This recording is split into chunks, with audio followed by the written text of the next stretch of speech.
I got a strange going on out here. Something just killed my dog. Something killed your dog?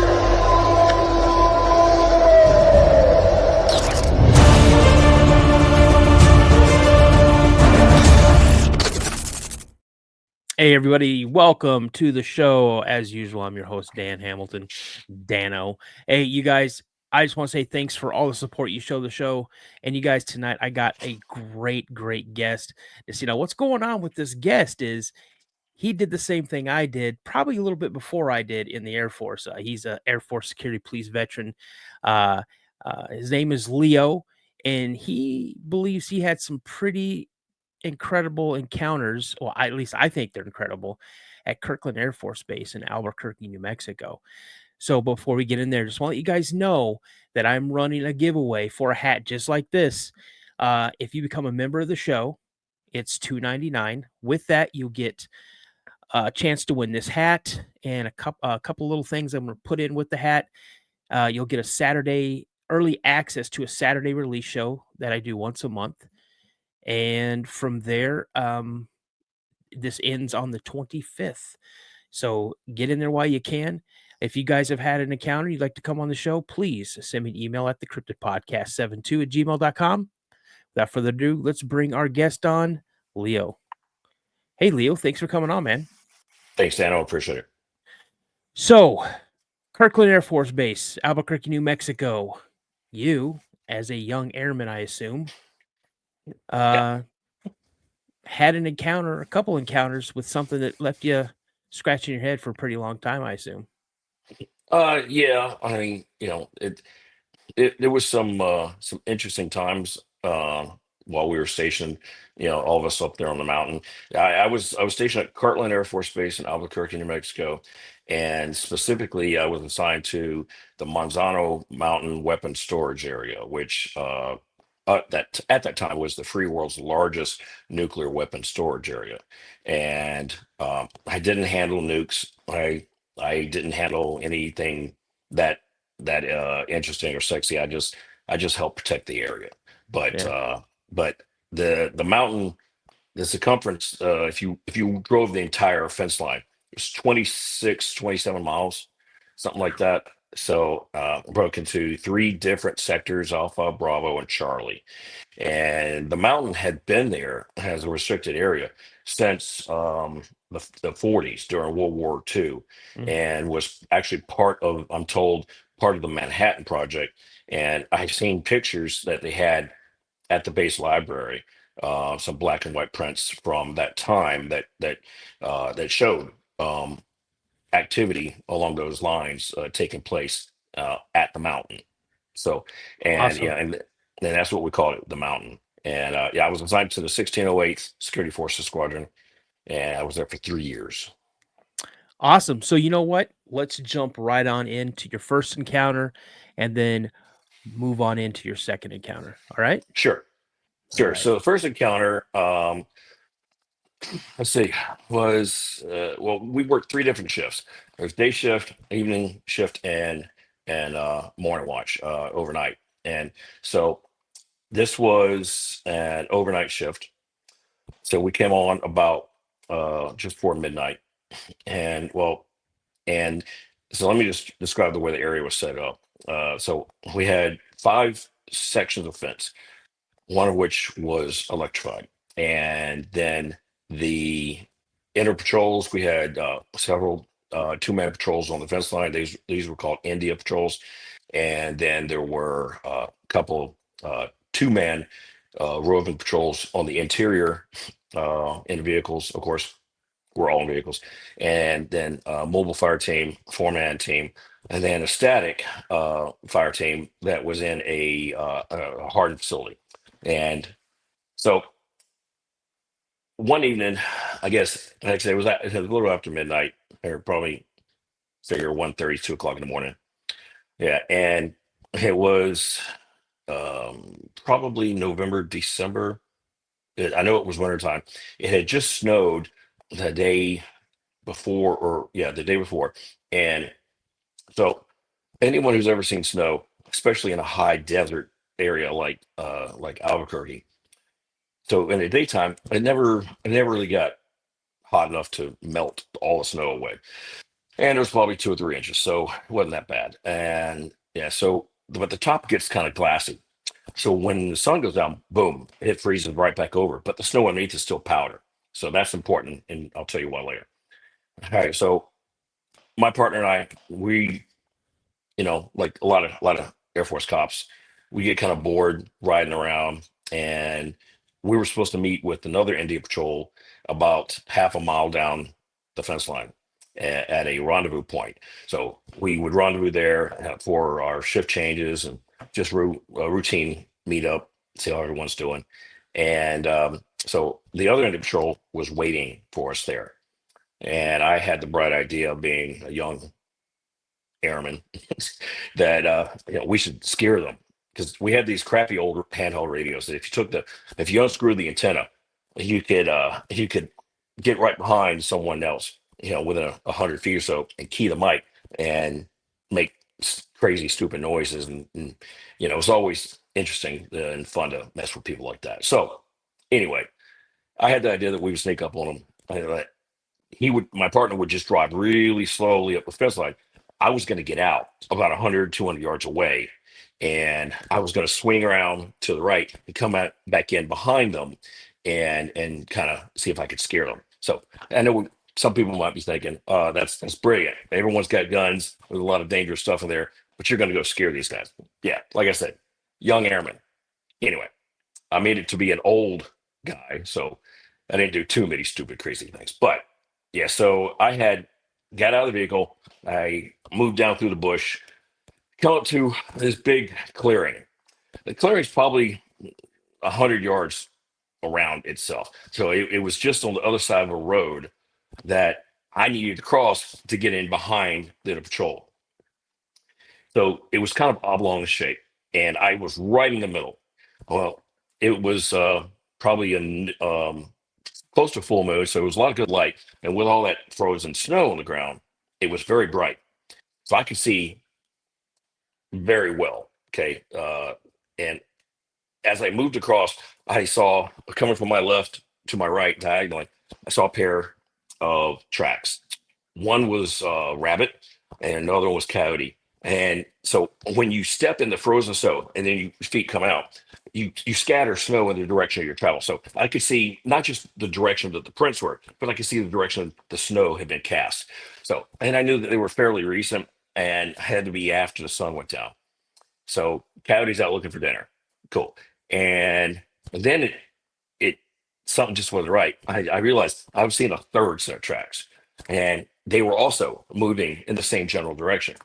And it was they were big. So I wear a size 9 boot most of the time, and so I put my foot next to this track, and it had probably at least close to being twice my boot length. And the way it looked was there was a heel, and then there was a kind of a arch, and then there was what looked like three big toes. That's it. One heel, an arch, and three big toes. But it was pretty dadgum long. But it was froze over. There was no snow cast scatter around it, no powder. So I knew it wasn't new, wasn't recent, and had to have been made before my shift, probably while the sun was still up, and so it had melted. The tracks went all the way across the clearing, so at least 100 yards, and it went from brush line to brush line. I To this day, I don't know for sure what made the tracks. I didn't see it, but I suddenly realized what it could be, and because I'd heard the stories, and there's something up there called the Manzano Monster, and the Manzano Monster is supposedly some kind of Bigfoot Yeti type, big ass, you know, uh, primate looking thing. And for 20 plus years, people have been seeing this. And so I guess it was just my turn to see something. And I got the hell out of there. I crossed the to the other wood line, went right down the road, and I told those guys what I saw. And I expected them to say, that I was lying, that I was making it up. I was prepared to take them back and show them exactly what I saw. Nobody wanted to go see. The three other guys flat out refused. And keep in mind, we're all armed and we've got a lot of ammo with us. So I mean, it probably would have been interesting if something happened, but nobody wanted to go. That's the first story. And the second story. So this was a few months later, still wintertime. Had it didn't have any snow on the ground at this point, probably end of December, January. And I was on a mobile fire team. Both these stories took place in Charlie sector. I was in Charlie sector. It was a mobile fire team. I was the M60 gunner. So I had the M60 machine gun. We called it the pig. And it's 26, 27 pounds unloaded. And so I had about what 1,200 rounds and a big ammo can and a spare barrel. And I had a assistant gunner that was with me, and along with two other members of the fire team, leader and a grenadier. So, yeah, so anyway, I'm the M60 gunner, and we're riding around, and we hear over the radio from our control that one of the structures.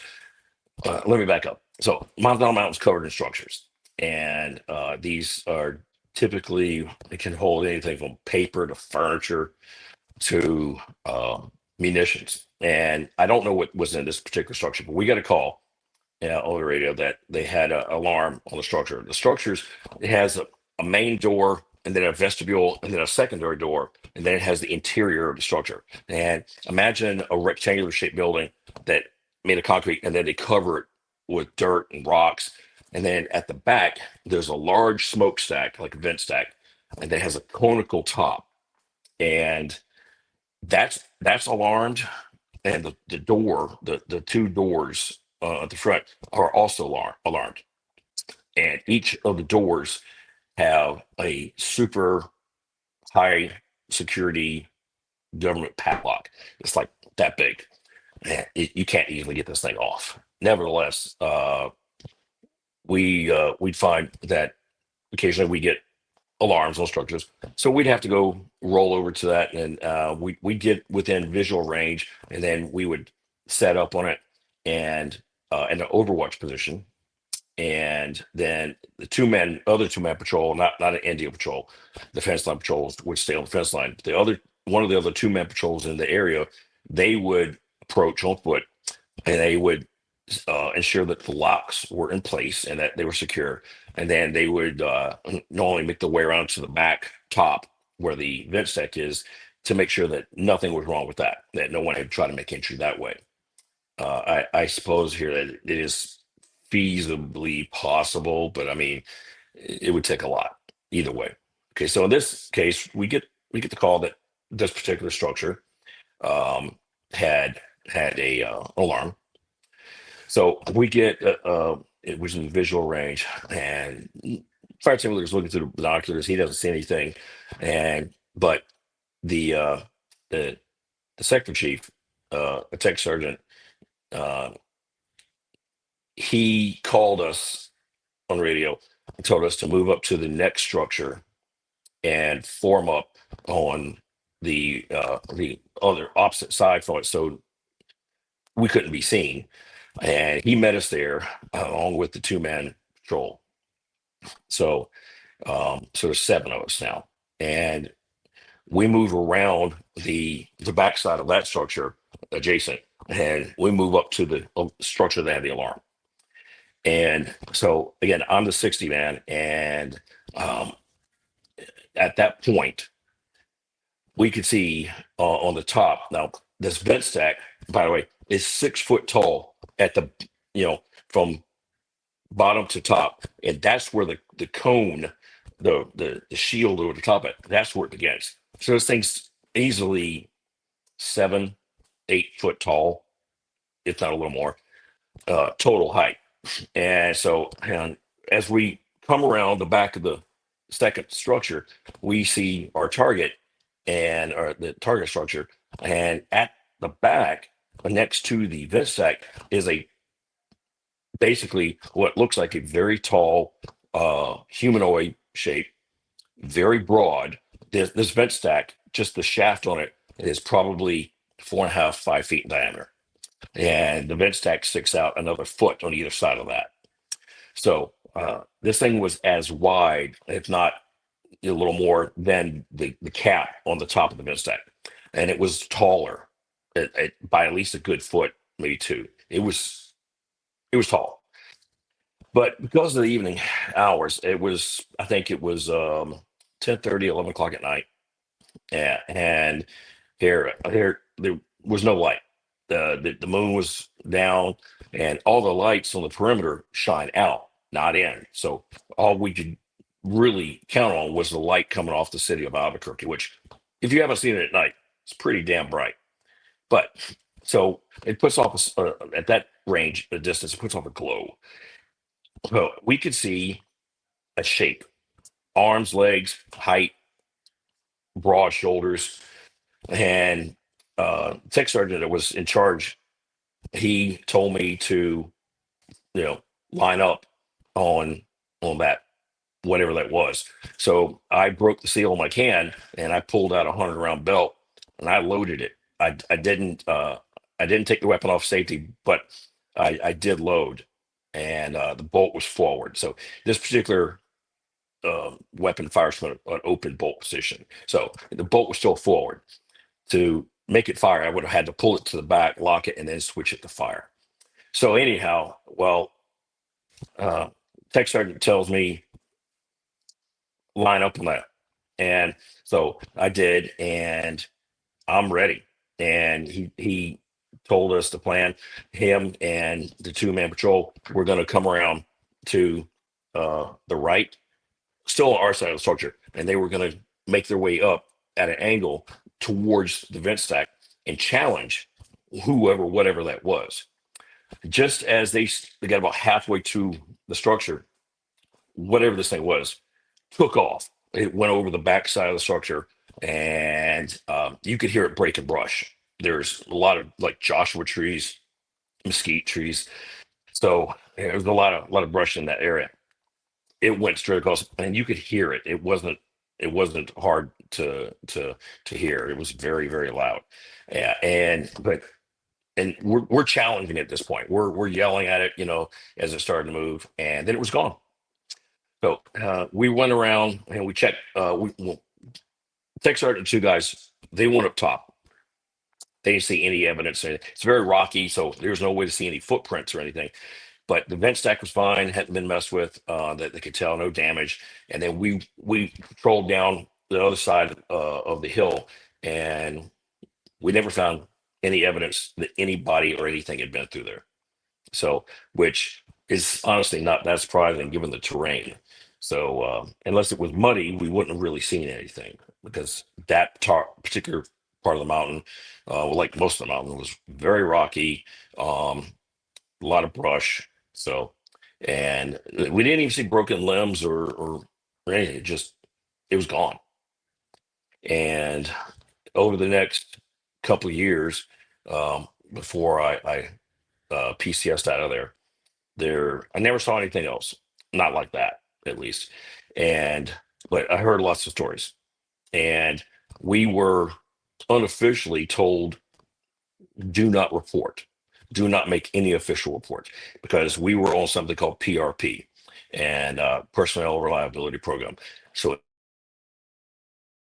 assets like nukes, you couldn't even take cough syrup without permission.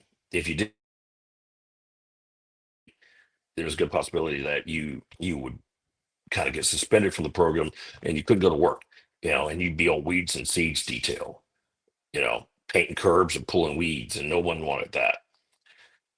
And the couple of times I did know of individuals who made an official report about things they saw, they had to go see the base shrink, and they wouldn't let them go back to work until they recanted. So everyone learned a lesson.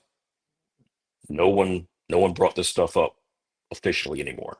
It's just spread word to, by word of mouth about things people were seeing. That's it. You know, so interesting stories, and no one ever really saw any definitive proof that I'm aware of. I mean, other than the stories I was hearing. So, but I mean, I know what I saw. I saw that giant footprint in frozen snow, and it wasn't just one. It was 100 yards of it, and I know what I saw standing on top that structure. It was it was big. I couldn't smell anything. I know I've heard people who've had these encounters say that these things smell, but I couldn't smell anything. Whatever it was it was there, and this whole incident probably took from the time I got around the back of the berm and saw it till it took off 2 minutes, minute and a half, maybe. So that's about it. I told you guys that story is gonna be awesome, man. Leo, I'm telling you, it brought back a lot of memories for me because I also humped the pig. That was my girl, 26 pounds of twisted steel and sex appeal, and you got that ammo can, holds 1,000 rounds on it. I had a 100-round battle pack that was attached, or assault pack that was attached to the 60. Now, when you guys were driving around that fire team, were you guys in a peacekeeper? We had peacekeepers. They were in the hardened facilities. We had a 4-pack Ford pickup truck. Mm. And yeah, I hated the Peacekeeper, man. That thing backfired like crazy. It sometimes we'd have trouble going up hills. It's just Yep. they were ancient, and I always worried about shutting my fingers in the door. The hand And I figured, crusher. oh yeah, I figured that would be that'd be an easy filing for the VA. But then of course the VA would come back and say it was not service connected. Yeah, I crushed my hand on a peacekeeper door. I've seen that happen many, many times. But Mm. how old were you when this encounter happened? Let's see, 20, 22, 23. Yeah, you were just a young. So you probably what? Airman first class, senior airman, maybe. Airman Yeah, first class. Yep. Yeah, yeah. I didn't get my third strike till I went overseas after that. So What year did this happen? 92, I think. Okay, yeah. 92, I 92, 93. I was still over in Germany in '92 and '93, and then halfway through '93, I went to Cheyenne, Wyoming. And I know I've mentioned a few times on this podcast and other podcasts about my service, and about, people have asked me, well, why didn't you say anything when you saw what you saw at Fort Dix, New Jersey versus, out in the Pine Barrens at Air Base Ground Defense? It's called PRP. You don't, we have top secret clearances. How come you didn't say anything about the time you saw this at FE Warren Air Force Base? Because I liked my job and I didn't want to be on, weeds and seeds, so I didn't Yeah, want to be on garbage duty, walking around base, stabbing pieces of garbage and putting it in a bag. I didn't want that, you know. yeah, But yeah. It sucks. you know, tell me about it. I know firsthand what that's like. So I just have a few questions, really. So Sure. you'd mentioned, from brush line to brush line, and you said you just recently said Joshua trees and things like that. So inside this area in Charlie sector, correct me if if I'm wrong, but there are perimeter fences. Or is there perimeter fences around the entire area, or is each section fenced off from each other? It's around the entire mountain. And so It let me ask you this: this thing, as you're describing it, easily 8 feet tall, maybe close to 9 feet tall. it well, I didn't have a tape measure with me, but it was tall. So yeah, at Yeah, least 8 feet. I'm 6'1", and I know roughly how tall those vent stacks were. yeah. So So how do you think it got into the area?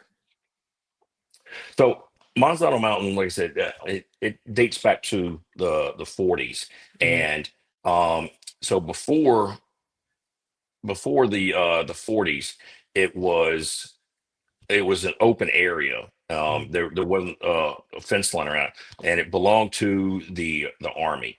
Um, they used it for um, testing and a few other things like that.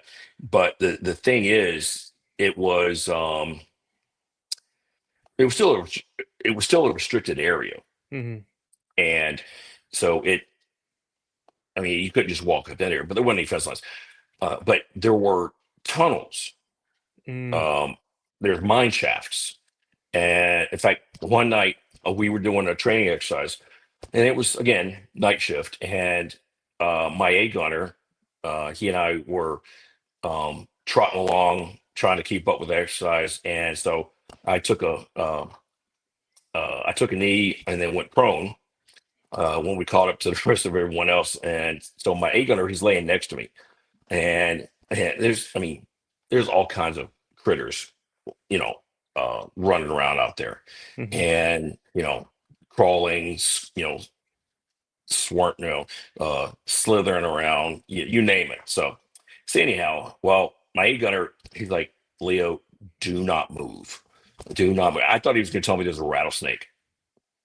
Well, there was, but it wasn't in front of me, so to speak. So he's like, and he turns his, he's like, hold on, I'm gonna turn my light on. And of course, we had those ridiculous military angle head flashlights, Yep. and they're worthless, Mm-hmm. And so he says, look, and so he takes the red lens off his, and I can see in front of me about 2 feet, like past where the flash suppressor wasn't on my 60. He's like, look, and I can see the light just kind of went out. And I realized suddenly that we were standing on the edge of a mine shaft, or we were Oh, laying on the edge of a mine shaft. So, and it's like, you remember that scene from Indiana Jones? I forget which one of the movies. And he's got snakes all over the floor of the yeah. temple. Mm-hmm. Very similar. So I crawl to the edge. My friend, my gunner with me, he crawls to the edge. We both have our flashlights out, and we're shining down. It's probably 20 feet down, and we could tell that it's a collapsed mine shaft. And there's a bunch of rubble down there, and about 50, 60 snakes, and they're all just slithering around, rattlesnakes. Yeah. Mm-mm. Had I not dropped and went prone right there, I would have fallen into that with a butt ton of rattlesnakes. And these were the pygmy Southwest rattler variety, and there Mm-hmm. was nothing pygmy about any of them. I No, mean, the smallest one I ever saw was like 5, 6 feet long. no, So thank you. yeah, no kidding. Mm-mm. So when So, when but this but there were. I'm sorry, but there were. I was going to say that whole story. I meant to say there were mine shafts. And there's tunnels everywhere, and like we had coyotes that used to come in from the outside into the area and stalk us. Believe it or not, I'd be sitting there um, reading a book, watching my sector, and I could feel something watching me, and so I turned my light out, put my book down, and I just start looking around, and I look in the rearview mirror, and I'm like, maybe something's there. So I touch I tap the brakes on the Jeep, brake lights come on, and then about 6 feet behind me, there's a little hill, and a coyote sitting on top of it staring at me. So Mm, yeah, I mean, these things get in and out somehow. yeah. And so we were always told there's tunnels, there's mine shafts. Most of them were blocked off, by in one form or another. So yeah, but Yeah. it's still they got in somehow. So we got to That figure if they could get in, something else could get in. yeah, that makes perfect sense because they are known to use tunnel systems to move around, traverse around certain areas. So when this thing took off, did you guys give chase at all in any of the vehicles? Or just it Not moved so quick, so not in unexpectedly you vehicles. okay. We Um, were all foot, okay. and Yeah. yeah, and we were on foot. We probably went about 100 yards, and we just tried to we tried to stay together as much as we could. There was only seven of us, and but we didn't go far. And at a certain point, the tech sergeant that was with it, he decided it wasn't worth it. Yeah. No, So I understand that. So let me ask you this. What do you think that it was doing up there? What do you think it was doing? I have no idea. I mean, I think it had tripped the sensor on the vent stack, and so maybe it was just curious about whatever it was. And I mean, more likely, where we were at, you could see the city of Albuquerque. You could see a subdivision that was just outside the perimeter fence to the base, which was another, couple hundred yards past our perimeter line. Mhm. So, I mean, this thing it wasn't, unaware of, humanity. It could see the city of Albuquerque. It could hear the noise coming from the city, and I'm sure it's seen, us moving around. So maybe it just got Yeah. curious and decided to crawl up there and see what was going on with the structure. Yeah. So let me ask you this, and a lot of hosts they'll ask their guests, this question. So, do you think these creatures are? And number two, if you had the opportunity to see one again, would you take that opportunity? So to answer your first question, I think there's some kind of primate. I think there's some kind of hominid. Um, my personal belief is that there is, and I know this isn't really supported by science, and not that that really means anything, but I think that there is a line or offshoot of evolution that either wasn't accounted for or was intentionally not not accounted for, and I think there's something along those lines. Um, I think this is something that we um, evolved with, and as far as if I had the opportunity, uh, I don't think I would go out looking for one. Uh, I think that for individuals who have done that in the past, the stories I've heard across social media, and when I don't think it's always been a good idea. If that makes Yeah. sense. And there's been people who went out looking for these things and never saw anything. Then occasionally there's people who go out looking for these things and they bite off more than they can chew. I don't think that these things. I don't think they're harmful to us. I don't think they want to harm us. I think they want to stay as far away from us as they can possibly get. And I totally understand that sentiment. Yeah, So, absolutely. yeah, I spent a career in law enforcement. So, yeah, after 20 plus years in law enforcement, I don't want to be around too many people anymore anyway. But but that being said, if I was out on my property here where I live and something like that decided to pay me a visit, um, I don't know. I guess if it was peaceful, I'd be peaceful. But Yeah, that's about it. that makes perfect sense. Honestly, it does. And it's funny that you spend your time in the law enforcement. You know, I've always said to people, if you knew who was around you at any given time, you would want to stay inside your house for the rest of your life. That's Yeah, true. I heard someone say the other day that in a average lifetime, we probably cross paths with 7 to 10 serial killers. Yep. That we're talking people who have never been caught. Yeah. You know, they do whatever they're going to do, and they've never been caught, and no one would ever catch them. And we cross their paths at some point. Yep. I've heard that And too. so, and then I mean, I've lived all over the world. I've lived in Europe, the Middle East, all over the states. There are some really crazy people out there. So Mhm. I'm happy to stay on my little ranch and just do my own thing. Yeah. Well, Leo, I just want to say thank you so much for coming on the show tonight. And if you want to hang out in the lobby for a couple minutes, I'll tell you a couple stories of myself and show you a couple things. All right. Sure, sure. All right, so stand by. We're going to go ahead and close the show out, so give me a second here. You guys, that was Leo. I'll tell you right now, I love hearing from my brother defenders. And, you know, the things that we deal with on a daily basis, like he said, we're not supposed to talk about because it could actually be very detrimental to our career. So we have to be careful how we handle certain situations, things that we see, things that we hear, things that we encounter. So, but like my buddy Josh always says, you guys always stay prayed up. And if you've had an encounter and you'd like to come on the show, make sure you can make sure to email me at the Cryptid Podcast 72@gmail.com.